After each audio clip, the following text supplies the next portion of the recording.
DTC. D2C. DTC. Direct to consumer. Direct to consumer. Direct to consumer. Direct to consumer. Direct sales to the consumer. There are startling things happening in the e-commerce industry, and I have to share them with you. The D2C, or direct to consumer trend, is under fire. And in order to understand this, you first need to know the rise and demise of Casper.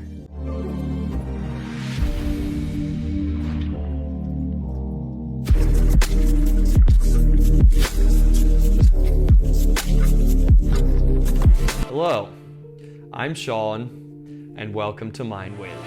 Bursting out of Silicon Valley in 2014, Casper Sleep became a household name when they flooded social media with advertisements and celebrity endorsements, offering the innovative and exciting mattress-in-a-box option with easy delivery and a 100-night return window. Casper quickly rose to acclaim and became the hottest name in the new D2C market strategy.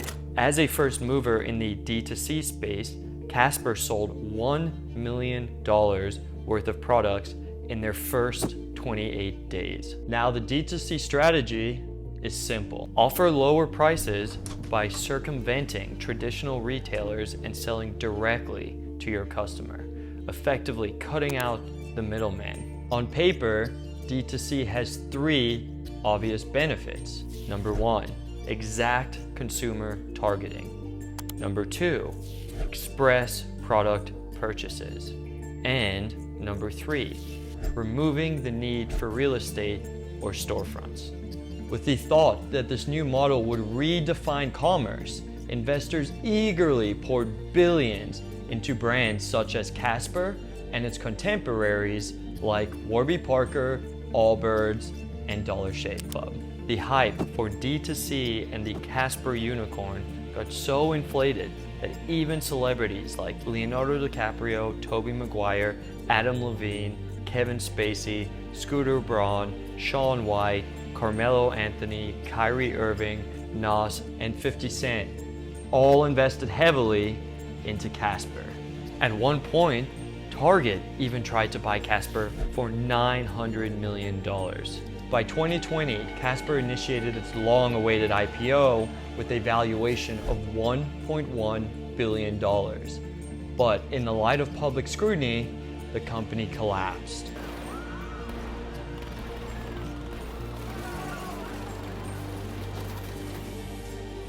See, as a private company, Casper was able to misrepresent the numbers and inflate its value. But once a company goes public, its true financial performance can be assessed. Seemingly overnight, Casper went from the D2C darling to the venture capital vagrant. And the truth is that Casper had lost money in every single year of its existence. Casper literally lost an average of about $90 million every year. But how was Casper able to raise so much money from early investors given such steady losses? To answer this, we have to look at how Casper depicted itself to the public and to investors. Casper presented itself much like a tech company at the forefront of the new and disruptive move towards internet e-commerce. See, in the tech domain, it is common for financial institutions to overlook short-term losses for the prospect of long-term dominance. However, Casper sells a physical commodity, and traditional consumer products do not incur the same type of benefits as tech, such as zero-cost reproducibility and the network effect. This same sleight of hand was used by the notable WeWork. WeWork made itself out to be something special and cutting edge, but in reality, they were merely just overhyped landlords. Despite not having the benefits of a tech company, how was it possible that Casper could be bleeding money with such a strong and straightforward D2C business strategy? To answer this, let's look under the hood and break down the actual D2C dynamics. The average Casper mattress sells for about $700. And after paying the supplier and delivery costs, Casper makes about $350 on every mattress sold. This gives Casper a very appealing 50% gross profit margin. Now on paper, this is a great business, but there is always a catch. The catch is that Casper dumps almost all of its profits into advertising. On average, Casper spends 77% of its gross profit on advertisements. This means that every other company expense, like salary, R&D, rent, website development, returns, and customer support, must come out of the company pocket. The fatal flaw is that marketing is ultimately meant to grow and not sustain a business. Given this obviously flawed business model, why even start a business like this? Let's zoom out and answer this. The thing is that online advertising, the lifeblood of D2C, has actually dramatically changed since Casper's founding in 2014. See, at the time, advertising on Facebook or Google was extremely affordable and effective compared to traditional methods such as TV or newspaper ads. But as time went on and other companies moved online, the advertising marketplace has become saturated, competitive, and expensive. Just note that in 2019 alone, the cost per click on Facebook rose by 93%. It nearly doubled in 1 year. By now, it seems obvious that the D2C bubble is bursting. But what exactly does this mean? In essence, D2C and its more modern, low-budget instantiation, dropshipping, are not feasible options in today's market. Dropshipping is essentially a subset of D2C, where you do not have the product on hand, but order it once the customer has purchased it. Despite the omnipresence of Shopify gurus trying to sell you an online course on how to make six figures passively, the numbers and strategy are simply not on your side. Just look here. Jeff Bezos said it best back in 2013. We know customers like low prices, we know customers like big selection, and we know that customers like fast delivery. And those things are going to be true 10 years from now. They're going to be true 20 years from now. So we can count on those things and we can put energy into them. Truth be told, traditional D2C brands simply cannot sustain low prices these days, unless they are bleeding money, of course. And dropshipping cannot provide value along any of those fronts. If brands with hundreds of millions in funding and fully optimized supply chains cannot withstand the D2C bear run, then it is unlikely that most other brands will. Now you may be wondering why Amazon is not subject to the same D2C shortfalls. Well, the answer is simple. Amazon functions much like a retailer.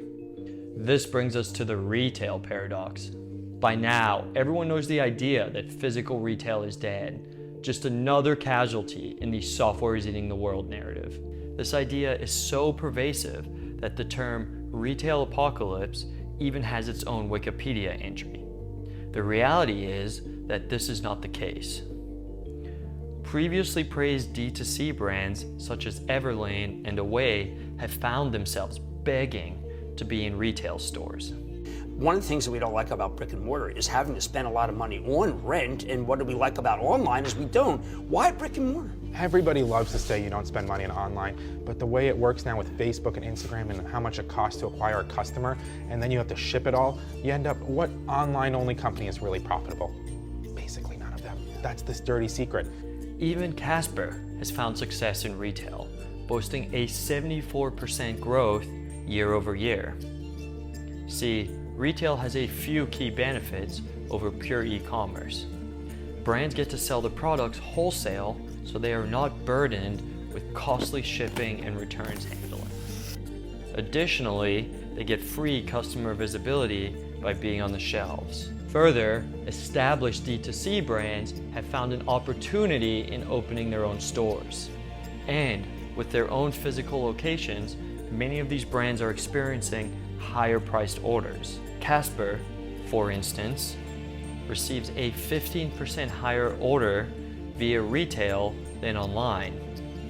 Additionally, with in-store purchases, people return 5 to 10% of what they buy versus 15 to 40% online.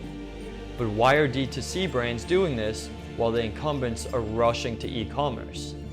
See, these established D2C brands have already mastered fulfilling orders from their own warehouses.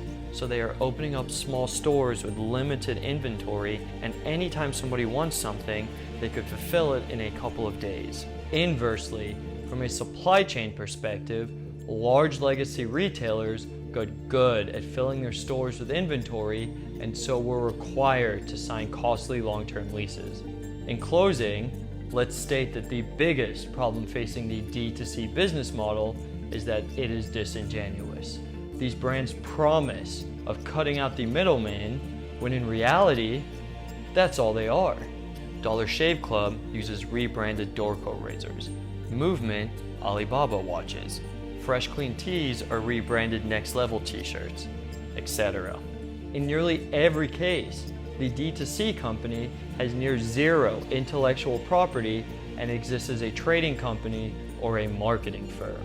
The only thing that really gets cut out is the engineering of a viable product and the valuable IP that comes with it. It is a race to the bottom. So, will the hands-on experience associated with the new rise of retail change this and force brands to differentiate with innovation, or will the tide soon turn and the D2C strategy will once again become viable? Let us know in the comments, and thank you for watching. If you found this video interesting, then I'm sure you will love this video too. It is about the epic life of one of the world's coolest self-made billionaires that you have probably never heard of.